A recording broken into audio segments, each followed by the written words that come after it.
Derek Carr making his Saints debut, more than 300 yards passing, and the team gets the win. If you look at that squad right now, how far can Derek Carr lead them? To the championship. I think they can win the division. Okay. I really do. This whole offseason, the Saints have flown under the radar. And for good reason. They haven't had a stable quarterback since Drew Brees retired in 2020. And their star receiver has only played in 10 games over the past 3 seasons. And Alvin Kamara suspended for the first 3 games of the season, so it's expected. But what if I told you those are the exact reasons why you should be paying attention to this Saints team? Derek Carr is looking to be this franchise's new quarterback, and he's out for blood. While Michael Thomas has heard all the chatter and doubters asking if he'll ever be the same. And he may not be Alvin Kamara, but having the NFL's leader in touchdowns last season isn't a bad replacement. In week 1, even though it was low scoring and sloppy at times, the Saints gave glimpses of what this offense has to offer with time. This team is young, but they're loaded, and as the season progresses, you'll see them get more and more comfortable. In Derek Carr's debut, he was 23 of 33 and threw for 305 yards and a touchdown. Minus his 1 interception, it was an impressive debut. With all these weapons around him, I feel like this is where Derek Carr will have the most impact. Here on this play, Carr doesn't like what he sees downfield, and instead of having to take a sack or throwing this ball away, Carr's mobility allows him to pick up 9 yards, and they are well ahead of schedule. And here again, the pocket's collapsing and he needs to throw, but it's not quite time yet. But Carr is able to extend this play 1 more second and hit Olave for the big gain. But speaking of those weapons, this is when the potential of this offense gets scary.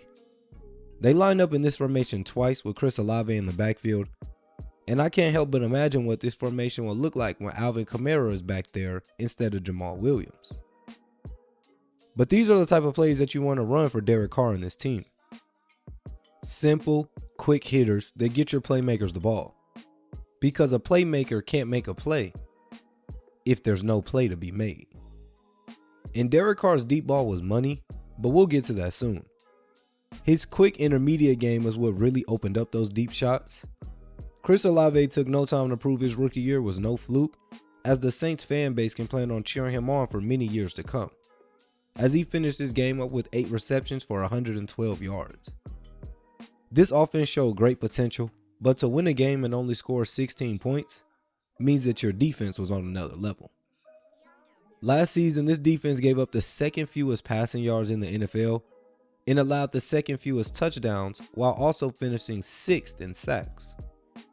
I say all that to say, this team still finished 7-10, and I can tell you it had nothing to do with the defense.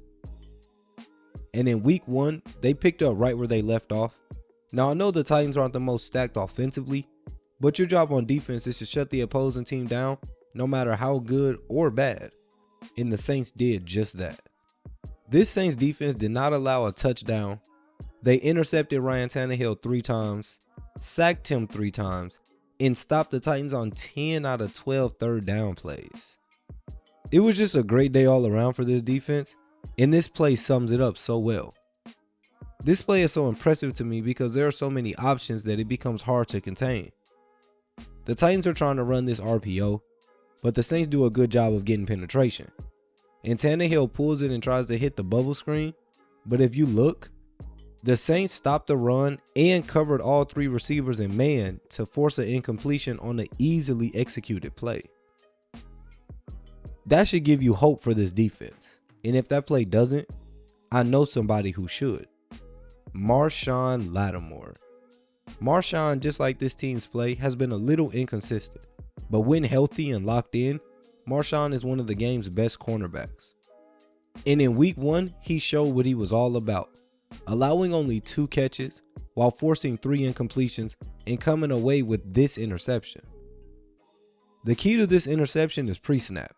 You see Marshon is in man coverage, but he's far off. And that's because this trip setup is to create clutter in this area, so it makes it harder for Marshon to stay with D-Hop. But Marshon reads through all of that and shades him across the field, and when it was time, he was there to make a play on the ball. In short, if Tannehill threw 3 interceptions and you have Derrick Henry, why keep passing?